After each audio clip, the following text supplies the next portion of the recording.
Thank you for joining. Again, subscribe to the channel. Comment down below what you think. Hit it with a thumbs up. And let's get started. In 2016, Donald Trump lost the popular vote to Hillary Clinton, but became president as a result of his winning a majority in the Electoral College. It was the fifth time in the history of the United States that a president has won the Oval Office and lost the popular vote. Regarded as an anarchism by critics, there have been an estimated 700 attempts to scrap the college or reform it.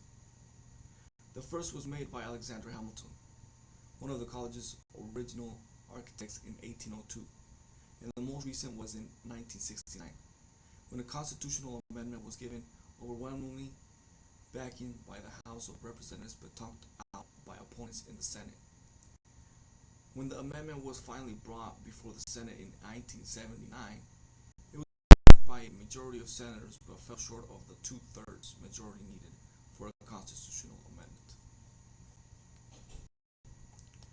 Where did it begin? The Electoral College began and dates back to the Philadelphia Convention in 1787, which gathered to put together a constitution for fledgling nation. At the time, no correctly elected its chief executive, so handing the choice over to the popular vote would have been entering uncharted territory. Some felt that allowing the legislature to choose the president could have paved the way to behind-the-scenes deals and corruption. The majority feared the consequences of handing the choice over to the mob, who it was argued would now know little about the qualities of the candidate. How does it work? The Electoral College was in effect a compromise, allowing the people to vote for the electors who would make their choice on their behalf. There are 538 members of the Electoral College, which means a presidential candidate must secure the backing of 270 electors.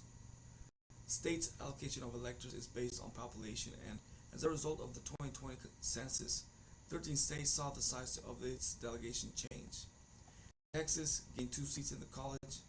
5 other states, Colorado, Florida, Montana, North Carolina, and Oregon, each gained 1.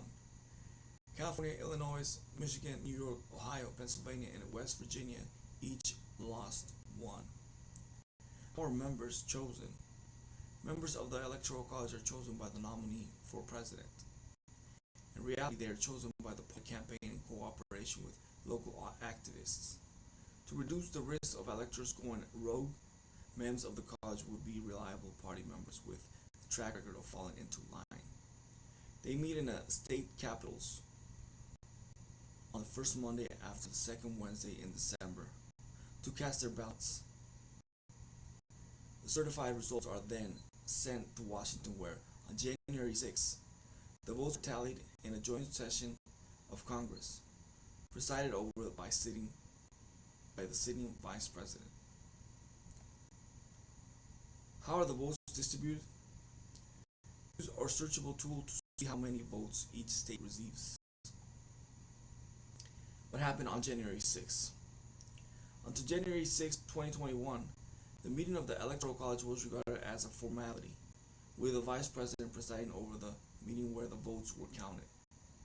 Richard Nixon in 1961 and Al Gore in 2001 found themselves in the position of formally ratifying the candidate who had defeated them for presidency the previous November. Mike Pence, who was both vice president and Donald Trump's running mate, was in the same position when a mob stormed the Capitol.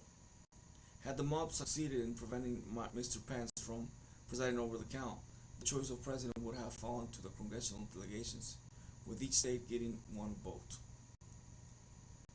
With the Republicans having a majority of state delegations, this would have led to Mr. Trump returning to the White House.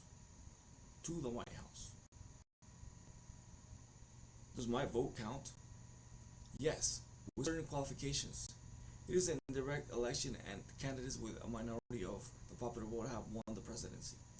On 5 occasions, the Electoral College system has resulted in the election of a candidate who did not receive the most popular votes in the election: 1800, 1824, 1876, 2000, and most famously and recently in 2016, when the Democratic candidate Hillary Clinton claimed 2.1% more of the popular vote than Donald Trump, who with 304 votes compared to 227 won the electoral victory and therefore his place in the White House.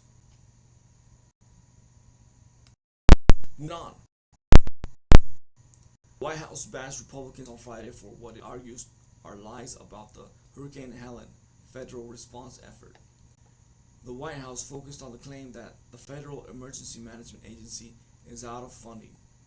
Senior Deputy Press Secretary Andrew Bates sent a memo arguing Republicans are petting bald-faced lies about the cleanup after Hurricane Helen and noted that GOP leaders in some of the affected states, including Georgia Governor Brian Kemp and South Carolina Governor Henry McMaster, have thanked the Biden administration for its speedy response, but some Republican leaders and their partners in right-wing media are using Hurricane Helen to lie and divide us, Bates said.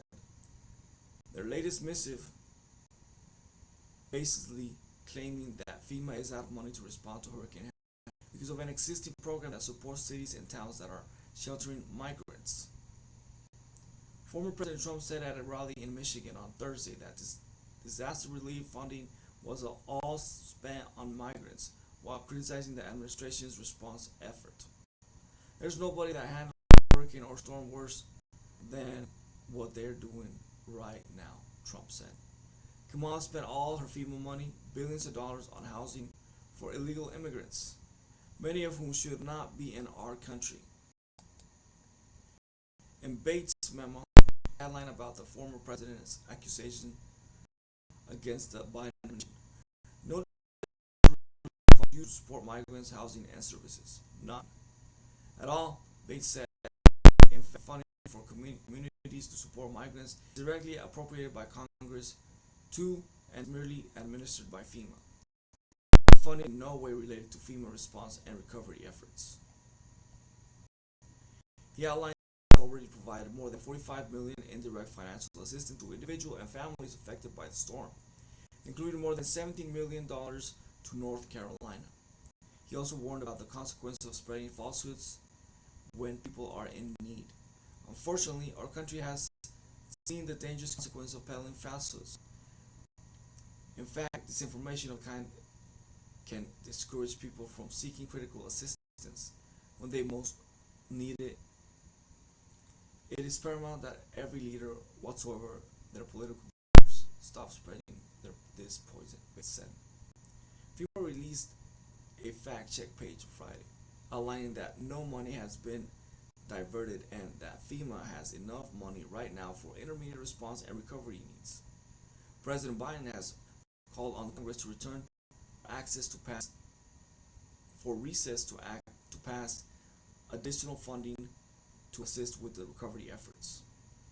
While both chambers are slated to return until November 12th, the Biden administration has deployed more than 4,800 federal officials to support response efforts, and the president directed the deployment of up to 1,000 troops to assist in North Carolina's recovery.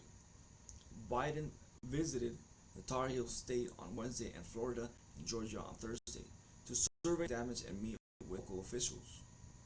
Vice President Harris, Trump's opponent, traveled to Georgia on Wednesday and is scheduled to travel to North Carolina on Saturday. Trump also visited Georgia on Monday.